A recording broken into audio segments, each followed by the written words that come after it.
ఎప్పుడూ కూడా అంటూ నిలవ చెయ్యడం అనేటటువంటి దోషములు లేని పదార్థం ప్రపంచంలో ఒక్కటే ఒక్కటి ఉంది.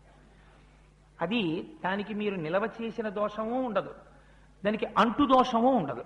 అటువంటి పదార్థం ఒక్కటే బెల్లం ముక్క. అందుకే తప్పకుండా బెల్లం ఇంట్లో ఉంచుకుంటారు. అది పరమమంగళ స్వామికి అవసర నైవేద్యం పెట్టేస్తే పొంగిపోతాడు ఆయన. పైగా మీకు గమ్మత్తు తెలుసా అండి, బెల్లం ముక్క నైవేద్యం పెడితే ఇంట్లో ఆరోగ్యంగా ఉంటారు. తూర్పుకి తిరిగి వంట చేసి యజమానికి అన్నం పెట్టినా, బెల్లం ముక్క రోజు నైవేద్యం పెట్టినా మహాపుణ్యం. అందుచేత ఏదీ లేకపోతే ఓ బెల్లం ముక్క తెచ్చి అక్కడ పెట్టి నైవేద్యం పెట్టుకోవచ్చు. ఆ తరువాత నీరాజనం, తాంబూలం ఇస్తాం. స్వామి కూడా తాంబూలం వేసుకున్నట్టు ఎర్రటి నోటితో కూర్చున్నట్టు మీరు భావన చేయాలి. అందుకే తాంబూలం సమర్పయామి అన్నాక ఒక్క క్షణం ఆగాలి. ఏదో రిచువలిస్టిక్ గా తాంబూలం సమర్పయామి అని తాంబూలం ఇచ్చేసాం అయిపోయింది అని కాదు, మీకు ఇక్కడ భావన జరగాలి.